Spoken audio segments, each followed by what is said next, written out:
When Melissa's horse, Thunder, passed away, she was devastated. He had been with her for over 10 years and watched her face all the hurdles that were thrown her way. That day she swore to stop equestrian riding and never get another horse. But 2 years later, she started doubting her decision to abandon it all.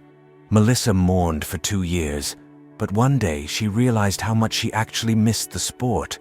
She missed going to events and landing that top spot, but she knew that if she wanted to return, she would need a new horse. And that was what bothered her most. She still missed Thunder and knew that no other horse would be able to replace him. However, she had to admit that she also missed caring for and training a horse. It was a choice that had her torn, but in the end, she would have to decide. Melissa had been suffering from depression since Thunder died and knew that the only way she could move past it was to join the sport once more. But could she overcome the love that held her back? She brought the thought up with her husband, Winston, and he encouraged her to take the step. Melissa could tell that it quickly became his new life's mission to get her a horse and help her get back into riding. They both knew it would be difficult, but they didn't expect the horse to lead them down a path filled with curiosity and discovery. With their minds made up, Melissa and Winston searched the net to find the best breeder in the state, and after a week's worth of research, they found her. When the weekend rolled around, the couple got in their car and began the journey that would take the whole day. They were completely unaware of what was waiting for them. Melissa was excited to see all the horses that were waiting for homes, and if she could, she would buy them all. But there was one thing missing from all of them. When Melissa had Thunder, the two of them shared a bond. That was what made them the perfect equestrian team. But with these horses, she felt nothing. That was until she met Snow. As Melissa and Winston made their way through the horses, she spotted one that was unlike the rest. This horse had pure white fur, and she showed just the right amount of interest. Some of the other horses were shy, whereas the rest were overexcited. But Snow was neither. And to make things even better, Melissa felt the connection she was looking for. When Melissa approached the stable, Snow's ears shot up, and she turned her head. The two of them approached one another, and Melissa was greeted with a few light nudges. A warmth to the likes that she had only ever felt with Thunder engulfed her, and Melissa instantly knew she was the one. At that point, Melissa had no idea what the road ahead of them would be like. Snow wrapped her head around Melissa as if she were trying to get her to turn around, and Melissa adored her playfulness.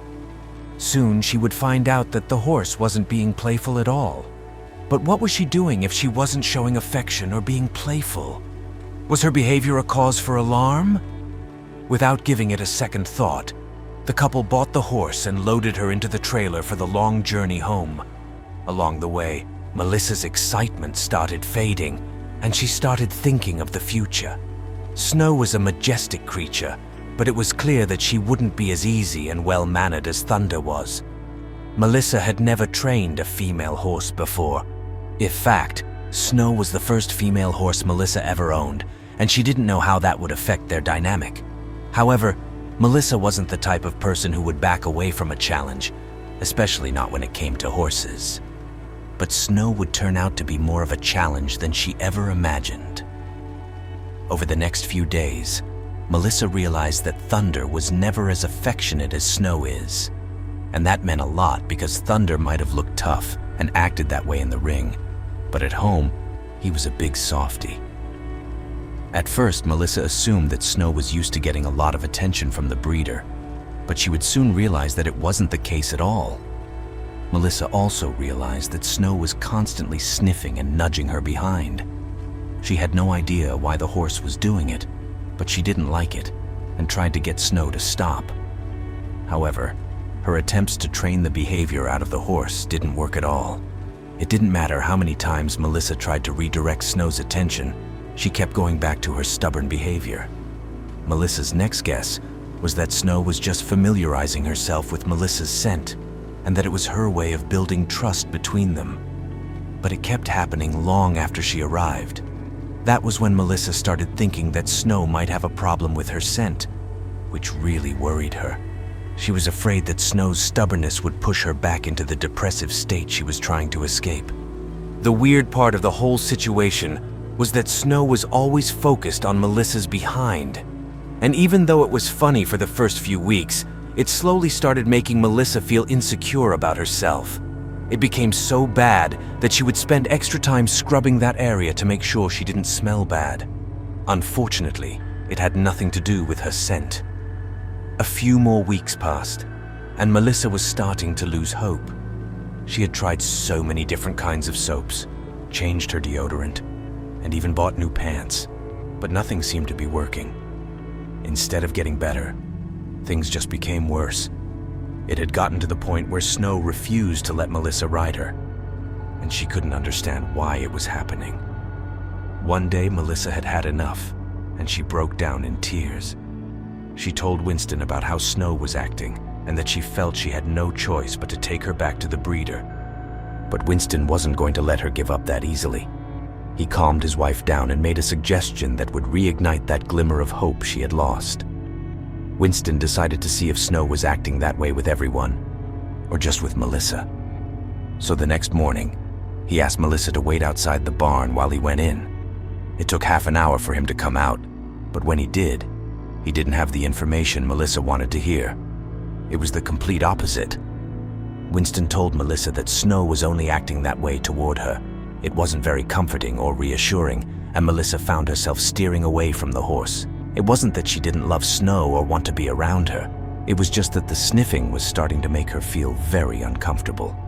She was devastated by the turn of events and didn't know what else to do.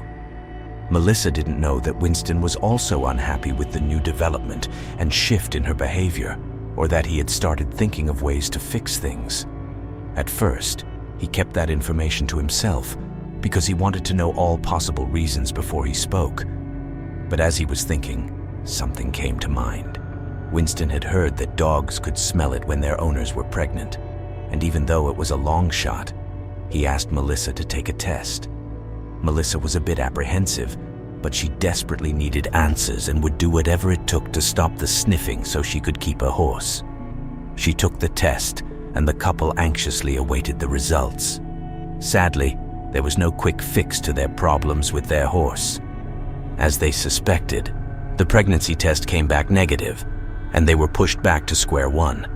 If it had been that the horse was acting that way because she was pregnant, Melissa would have accepted her behavior, but now she didn't know if it was a wise idea. Melissa was very disappointed that the test didn't provide her with all the answers she was looking for, and because of that, she put even more distance between her and Snow. Instead of taking her time grooming and feeding the horse, she sped everything up in an attempt to get away from her. And that led to feelings she never thought she'd have around horses. Deep down, Melissa felt terrible for treating Snow as she did, and she wanted to solve the issue as soon as possible. She just didn't know who could help her fix things.